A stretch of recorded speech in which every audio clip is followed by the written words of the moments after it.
Assalamualaikum warahmatullahi wabarakatuh. Perkenalkan, nama saya Maisy Hasni Azahra dengan NIM 210422293 dari Prodi Ilmu Administrasi Negara pada mata kuliah Statistik Sosial dengan dosen pengampu Bapak I. Permana, STMT.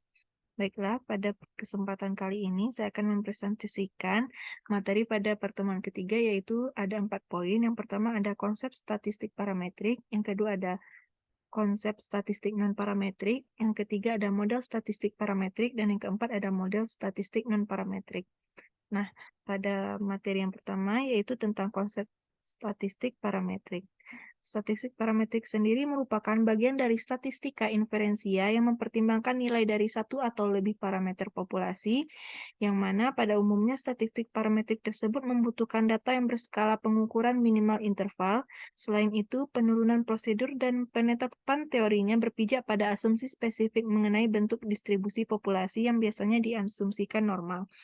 Nah, menurut Sugiono, statistik parametrik adalah statistik yang digunakan untuk menganalisis data interval atau rasio yang diambil dari populasi yang berdistribusi normal. Sedangkan menurut Iqbal Hasan, statistik parametrik tersebut merupakan bagian statistik yang parameter dari populasinya mengikuti suatu distribusi tertentu seperti distribusi normal dan memiliki varians yang homogen. Nah, adapun ciri-ciri statistik parametrik, yaitu yang pertama ada data dengan skala interval dan rasio, yang kedua ada data menyebar atau berdistribusi normal. Syarat uji parametrik yaitu yang pertama ada data dari populasi dengan distribusi normal, yang kedua ada sampel diambil secara random, yang ketiga ada sampel mempunyai variansi yang sama, dan skala pengukuran interval atau rasio. Sedangkan penggunaan statistik parametrik tersebut digunakan untuk menganalisa data interval dan rasio yang diambil dari populasi yang distribusi normal. Yang kedua ada untuk menguji hipotesis deskriptif bila datanya interval atau rasio. Nah, selanjutnya tentang konsep statistik non-parametrik. Statistik non-parametrik sendiri merupakan bagian dari statistika inferensia yang tidak memperhatikan nilai dari satu atau lebih parameter populasi. Umumnya, validitas pada statistik non-parametrik tidak tergantung pada model peluang yang spesifik dari populasi, di mana statistik non-parametrik tersebut menyediakan metode statistik untuk menganalisis data yang distribusi tidak dapat diasumsikan normal. Dalam data yang dibutuhkan lebih banyak yang berskala ukur nominal atau ordinal. Statistik non-parametrik ini dipakai jika syarat-syarat pada statistik parametrik tidak mampu dipenuhi, misalnya kenormalan data, homogenitas varians, meskipun sudah dilakukan upaya untuk melakukan transformasi pada data.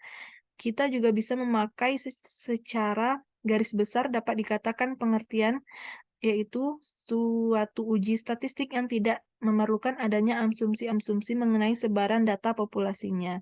Oleh karenanya, statistik ini juga dikemukakan sebagai statistik bebas sebaran atau distribution free statistik.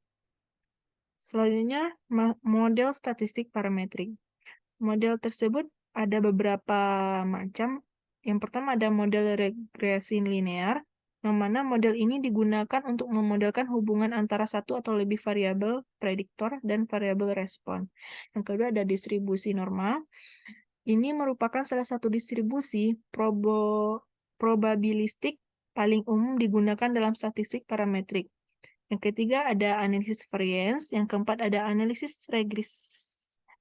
regresi logistik, yang kelima ada distribusi Poisson, yang keenam ada distribusi eksponensial, yang ketujuh ada model normal campuran, yang kedelapan ada model general autoconditional heteroscedastic.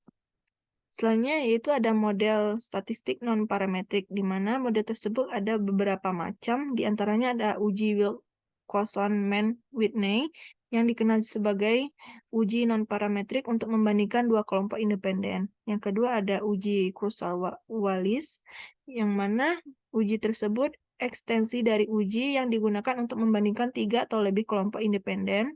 Yang ketiga ada uji Kolmogorov-Smirnov. Yang keempat ada uji Chi-square atau yang digunakan untuk menguji hubungan antara dua variabel kategori nominal atau lebih. Selanjutnya ada analisis regresi non-parametrik. Yang keenam ada uji kosong tanda tunggal, yang ketujuh ada uji keseragaman varians, dan yang kedelapan ada analisis fungsional data, yang mana analisis tersebut menggunakan teknik non-parametrik yang digunakan untuk menganalisis data yang berupa fungsi seperti data deret waktu.